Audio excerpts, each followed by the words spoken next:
Photoshop, right? The flagship has been around for so long. We wouldn't be able to exist without Photoshop. We do so much creative work today. What's the secret behind the longevity? You build products for yourselves. And, I think if you have a creative community and a DNA within the company, I think in many ways, the sternest critics are yourselves. How does one get into the position of being CEO of Adobe? I was the last man standing.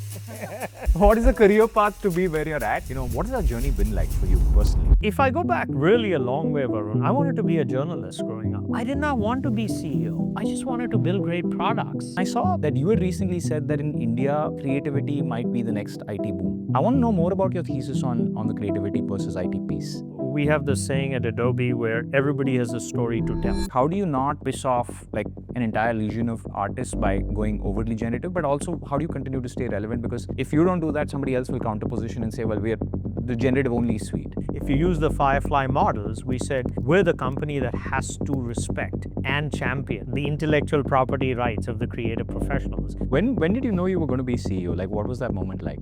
Well, Ladies and gentlemen, I am with the Adobe Global Chair and CEO, Shantanu Narayen. Shantanu, it's an absolute honor to do this. It's kind of been, I've been using Adobe tools since before I knew what I was doing in life. Right? One of the first exposures to an Adobe tool I had was maybe CS5 or CS6. And at that time, if you wanted to make a website, you'd have to use the slicing tool. You'd have to have an image. You have to slice it up. And since then, the standards have changed. Since then, the ways you make a website have changed. The ways you do design have changed. Tools have come. Tools have gone. I would have bet a lot because I was very bullish on, on the internet when I was very young. I was very bullish on the idea that at some point, there will be somebody that comes and does what Adobe does in the cloud and does that better. But somehow, Photoshop, right, the flagship has been around for so long. And before I get into anything, I just want to know the secret of this longevity, right? We wouldn't be able to exist without Photoshop. We do so much creative work today. What's the secret behind the longevity? Well, first, Varun, it's a pleasure to be on your show, and thank you for being a creative. It's always fun to hear stories about people whose lives have changed as a result of pursuing creative endeavors, something that, as you can imagine, we have a tremendous passion for. I think as it relates to, building products, I think there are a couple of lessons I've learned. The first is you build products for yourselves. And, I think if you have a creative community and a DNA within the company, I think in many ways, the sternest critics are yourselves. And so we're, I think, always trying to say, how do we build products that, delight us and become more affordable, accessible, but you're being kind also. I mean, I think as all good companies, we're probably more self-critical of the things that we haven't done right. We've certainly done some things right. And, it's a constant endeavor. And do you feel like working on desktop apps, because I've heard from a lot of people, right? Working on desktop apps, especially in this era, it's pretty difficult because you're working with something that's legacy, that's been built a long time ago. You're probably rebuilding parts of it as you go. Is it harder to do than, let's say, building something in the cloud if you're doing it from scratch? Well, we don't think of it as desktop apps and cloud or mobile. I mean, I think we think of it a lot more as surfaces. And, when all of these tectonic technology shifts happen, when the move to a mobile device happened, one of the assertions we made was mobile devices shouldn't just be consumption devices, they should be creation devices. When we saw the cloud, we looked at it and said, why should you be tethered to a computer? Inspiration strikes at many times, and so you should do it. And so, I think we are constantly thinking about what surface provides what value, and are you taking advantage of the surface? Many times, I think you unfortunately try to retrofit what works well in one surface in another surface, and you fail. And so, I think we tend to think of it as the web affords friction-free usage of technology. Mobile allows you, a different kind of a screen factor and ease of use and speed at doing things. But the desktop, I think, has continued. And the PC, frankly, has continued to be the place where most people would say they're the most productive and they're the most efficient. And so take advantage of all the surfaces because at the end of the day, that allows us to target and deal with more customers. Oh, that makes sense. Shantanu, I want to know, how does one get into the position of being CEO of Adobe? Like, what is it? I was the What is the last man career path? standing. What is the career path to be where you're at? And, what has that journey been like for you personally? You know, if I go back really a long way, Varun, I wanted to be a journalist growing up. I was always fascinated by writing, and the first ever job, which, as you know, at least in the 80s when I grew up in India, you didn't really have summer jobs and you didn't have internships, but I apprenticed at, a newspaper doing copywriting. So, journalism was always important to me. And now vicariously, I'm still part of the publishing industry. But um, my professional journey, I've worked for all companies that I think have a creative DNA in them. I was at Apple for many years. When Jurassic Park came out, I worked for Silicon Graphics. I started my own company. So, like you, I'm an entrepreneur. Unlike you, I was a failed entrepreneur at what I did. A company I called think everyone goes through enough, like a bunch of failures before it works. a company called Pictra. I say the best thing that happened to me because that brought me to Adobe. And Pictra, we were trying to share images on the web. In the early 90s, I felt like that social connection would be important. And then I came to Adobe because I looked at it and I said, oh my God, look at the franchise that Adobe had. And Adobe was actually in conversations to potentially acquire Pictra. The deal didn't happen. And I said, when I think about the brand of Photoshop and the brand of Illustrator and Acrobat, it was something that really resonated with me. And I was lucky enough to be recruited there. My journey at Adobe changed dramatically over the years. But the core genesis, I think, was that maybe at my core, I care about design, I care about creativity, I care about expression. And, Adobe is the ultimate privilege to be able to work for. I did not want to be CEO. When I came, it wasn't, there are some people who are early enough in their life, they know, I want to be this particular role. I just wanted to build great products. And What was your role like entering the company? I was called a VP GM, of one of the groups. I mean, you mentioned that you're spending more time doing P&Ls. Everybody tends to think that being a GM, you've sort of arrived. But funnily, I joined as a GM. The company hit a wall 6 months later, and we laid off something like 25% of the company. This was in 1998. And they then asked me to actually take over InDesign. InDesign was this nascent project. They said, hey, you're a technologist. They completely reorganized to be functional. So I was no longer a general manager. I was an engineering lead for the layout products. And then 6 months later, I think, we shipped InDesign. InDesign luckily won. And then they asked me to run all engineering. So, the path and career paths, and I think even for your listeners, they take different routes. But I think if you can always think about where you add value, and the value that needed to be added at that point was getting InDesign out of the door. And, we're at our core a product company. And being able to run all products was a privilege. When did you know you were going to be CEO? Like, what was that moment like? Well, as I said, I joined in 98. By 99, I was running all engineering. By 2001, I was promoted to run all products. And, at some point there along the way, you're like, oh my God, maybe, I will have the opportunity to run the company. And in 2005, I got promoted to be president and chief operating officer. And that felt more real at that point. But then we acquired Macromedia, and, the integration took a little while.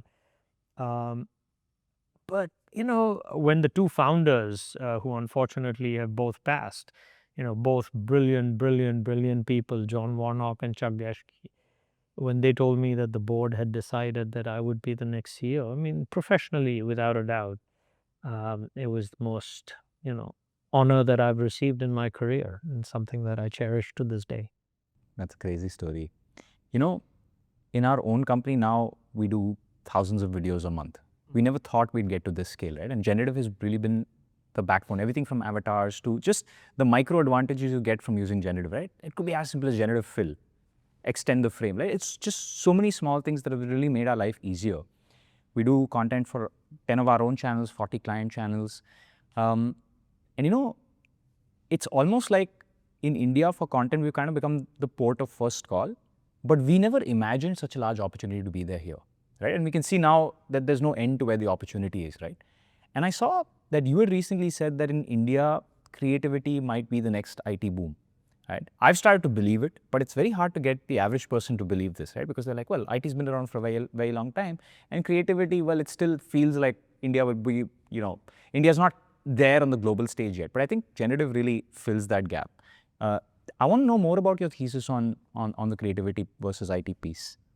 Well, I think it's true across so many dimensions, right? I mean, the first thing is, we have this saying at Adobe where everybody has a story to tell.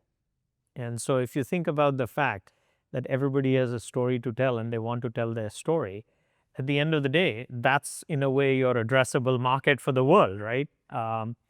If you think about education and why is it in this day and age that education is still about writing rather than animating or having videos or being able to express yourself graphically. When you think about any commerce business right now, a commerce business is basically about an experience, and the person who creates the best experience is going to be the one that wins. So if you decompose what creativity really means uh, as a part of every industry, right? As well as this fundamental social need. I mean, why have the social networks really exploded? It's because people fundamentally have a need to interact in a way that's unique and personal to them. And so that's why I'm a big believer that at the end of the day, creativity is, one of those fundamental social desires that are going to create massive markets. Now, how you decide what component of each of these other businesses is as a result of creativity versus is commerce really creativity? I tend to think it is, right, and it plays a role. But that so I think it's the lens by which we approach it allows us as a company to then think about, oh my God, if we have this big opportunity, are we capitalizing on the opportunity? I think in many ways, when companies scale, it's not that they suddenly wake up one morning and, the market has grown. It's you're changing the aperture by which you look at the opportunity. I mean, when you were talking about it, whether it's the channel that you run versus a channel for a company versus a channel. So I think that's how we're trying to expand, how we think about creativity. And when I went to Waves, and you gave a keynote at Waves as well, right? Like the minute you landed in Mumbai to the point where you were at the event, it was plastered with like billboards on Waves and audio video communication. If I was Adobe, I would be like dancing, right? I would be like, great, like everyone's woken up. I was so surprised to see the spends, B, the kind of time, energy, and attention that the government is now giving things like creativity. I think they're very bullish that this could be the next sort of IT-esque industry. Do you have a sense of how many more jobs could be created here? Maybe not tangible numbers, but just how you see this volume expand. Is it a training thing? Is it a if you were to architect this, how would you do it? Well, I think first it starts with education and it starts with accessibility. I mean, the story that's often told about how somebody left a computer, unattended in a small village in India and how, people just embrace it. So I think the first thing is accessible. And I think with mobile devices and PCs, it's just going to become more accessible, which I think is great. Because when you have accessibility, I think you foster opportunity. I think the second thing is, inspiration. So if you have accessibility, you want to be inspired, right? And I think if there are two things that inspire people in this country, at least maybe there's a little bit of a cliche, but it's sports and cricket, and it's films, right?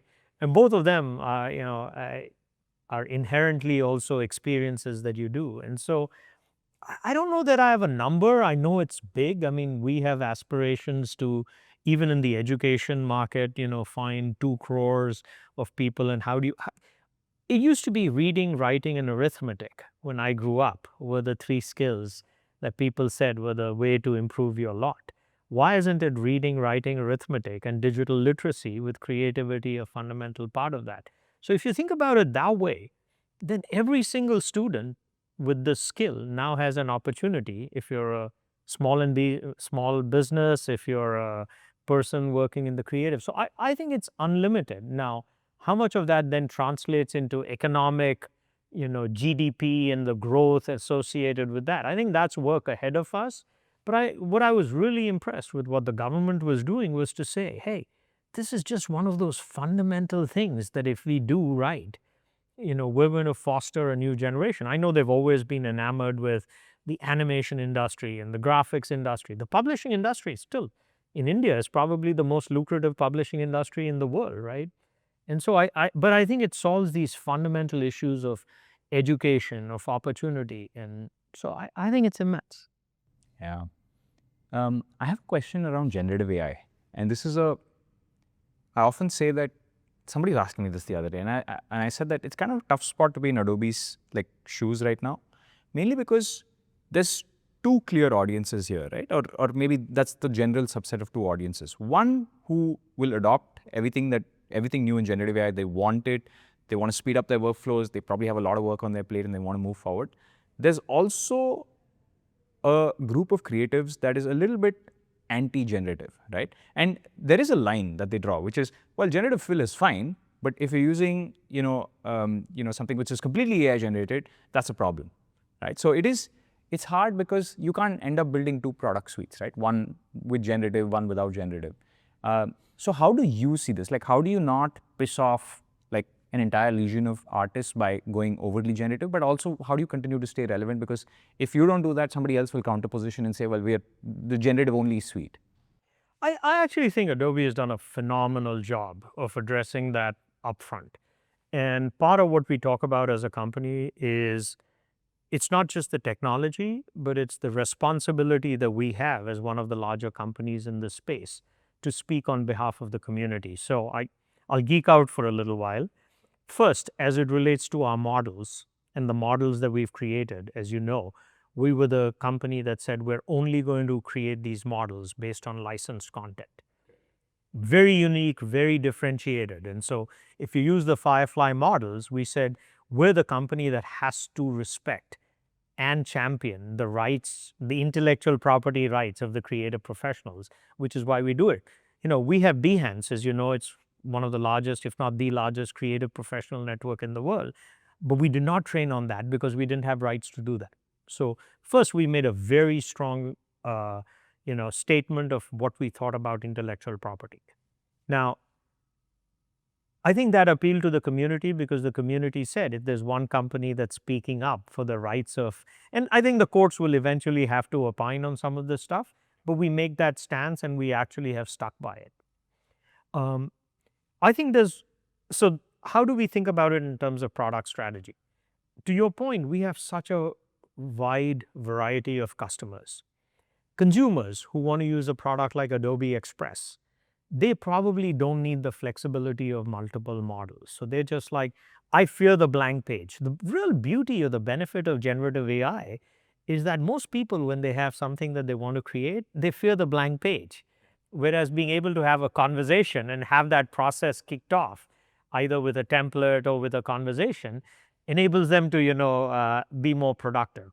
So I think for that community, we built in Firefly, we will have Express, but the fact that it's commercially safe, the consumer probably cares a little bit less about what's underlying the technology. They just want to get stuff done.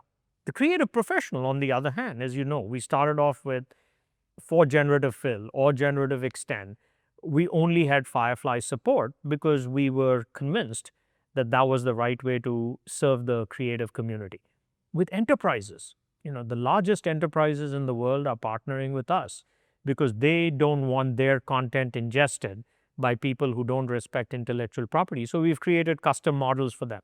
So now we also have this flexibility where if you're within Coke, you're creating a marketing campaign, you have a custom model of Firefly that has all your assets as well as Adobe's Firefly, because that's also designed to be commercially safe. It's the Firefly model fine-tuned on their Exactly. internal assets. Exactly. And you do that as a service, or is We that do that. something? Yeah, we do that as a service, and the interest in that, as you can imagine, is immense because, your intellectual property is your data. They don't want their data, scraped on the internet. And so that's why they do that. However, you also, if you think about where creatives are using it right now, creatives have also embraced this idea of when I'm ideating, maybe I'm okay using, a model that's not designed to be commercially safe. But then later, when I use it in production, I want to make sure that I use it. Because that's like going to an art gallery and getting inspired by a painting on the wall, to do some creative. And so at the recent Max conference, we showed how, we will support third-party models. And that's actually come as a result of, customers saying, we love Adobe products, support the third-party model, and we will differentiate between when we're using it for ideation versus when we're using it to be used in production. As you know also, and again, I'm geeking out, but in the Photoshop, when you upload a picture and you say hallucinate with not just the text, but in the spirit of this picture, we actually ask you to testify that you have rights to that picture. So, it's this balance that we're trying to do. We want to give flexibility. We want to serve the customers in the diverse ways in which they want to, but we also want to make it clear what our North Star is, of what we stand for, which is, how we stand for the intellectual property, how we stand for content authenticity. We're thrilled. We have 4,000 people who've signed up to, be part of this content authenticity initiative where you will specify the provenance. But it's work in progress. And I think, we're also a company that's smart enough to say this thing will evolve. And if we don't evolve with the times, we won't be serving our customers and our prospective customers well. I have a CEO question to you, right? So when I started this company, actually, we started with creativity. Then we said, we'll infuse technology in here to get scale, which I think has worked out well. But now I find I spend most of my time, like I said, pre this chat, I spend most of my time on P&L, managing people, figuring out how to hire people. I want to know from a time management perspective, right? How do you actually manage your time? Like, what do you spend most of your time on? What is top priority for you? What are the messages on your phone that you need to like how would you say your time management and day management framework is? How much time do you spend on hiring? Like, I want to know everything. Like, and you can geek out as much as you want. Well, the reality is, what you focus on changes. I'll share with you what one of the co-founders, John Warnock, told me when I took my job. When I first took my job, he said, if I don't like my job, I have one person to blame. And in many ways, that was the most profound piece of advice that he gave me. And so, what I'll tell you is, you have more power to spend the time on whatever you want to spend the time on. And, one of the things we try and do as a senior executive team every year at the beginning of the year is we say, what are the 2 or 3 things that you want to do that you think will really move the needle or have impact in the company? And then disproportionately spend time on that. Your demands, whether they be IR, investors, or, PR, or whether it's product, or whether it's customers, it could be infinite. And, time is your most valuable commodity. So I'm actually quite thoughtful about where I am going to spend my time and where I'm not going to spend my time. And the power of a team is that you can get somebody else to do the stuff that you're either not very good at or you don't have an inclination to do. So, but it changes. One year I might say I want to spend time on industry partnerships and I'm going to invest my time and energy on that. But I have that conversation with my team so that somebody else is picking up the stuff that perhaps I'm not going to be spending time on. And then you trust your team to, do the other stuff. So that's the advice that I would give, but it changes. The one constant I would say in my job is product. At the end of the day, we're a product company. If you don't build innovative, great products, and in many ways, my role is chief product officer as well, right? When you're running a tech company, you should be that. And so that's the constant. But otherwise, I flip it around. I flip it around because I want to have fun doing the things that I want to do. And I, dirty secret for both of us, we have the luxury of doing that. Can I ask you a question on how you communicate with your team? Are you very verbal about it? Do you do meetings, or are you like, I'm gonna write a note, and you spend a lot of time writing those notes? Like, what's your like, how do you communicate with them? My philosophy on the team, we have pretty regular check-ins every Monday. So Monday is sort of And how big is that exact team? 6, 7 people. I mean, that's the thing. When people also say, oh my God, you run this large company, the liberating fact is you still have the same number of people, whether the company is 5 million or the company is 5,000 or the company is 50. And it's the power of that team that helps you manage and scale and grow the company. I like email because I think it forces me to be more precise. And I also find that when you have a conversation with people, people interpret different things. And so I've always liked the discipline of writing it, but only for important things, right? I mean, if you have a product strategy issue, or if you have something that you think the company is not doing well, then I think taking the trouble to actually write it pays off in spades. But otherwise, we have meetings. It's a very open flow. We call it round table. And the round table idea is whatever's top of mind. I mean, in many ways, I also view my role as removing obstacles. And so I have my agenda of the things I'm probably interested in, but I have to spend as much time on the things that people are interested in, either getting my opinion, either helping them make a decision, or just having that cross. In many ways, it's the cross team conversations that you have to spend time on in your role, because you're They don't communicate as well, or no, they do it in silos. no, it's not the silos. It's more like that's your role. I mean, what's your role? You are consolidating across the different functions. So it's not about them. It's about you, right? And if you're playing that role of assimilating between product and marketing or legal and finance, I just view that as that's my role. And so I think one of the best parts about me creating content, and I tell this to people, is that I just get access to people like you, and it just helps me become a better entrepreneur, because I'm just like, I have these questions, and now I have the best in the world to kind of ask them and figure it out. What does the Adobe India team do? Like the team here that I see, right? There are about 3,000 people in this campus. What is Adobe India's focus? you know, uh, when we first started the campus, and this was probably 6 months before I joined the company, Naresh Gupta, who started the company, had this vision of he wanted to just create the best, hire the best, and build innovative products, and not do stuff that would be perceived as maintenance or grunt work.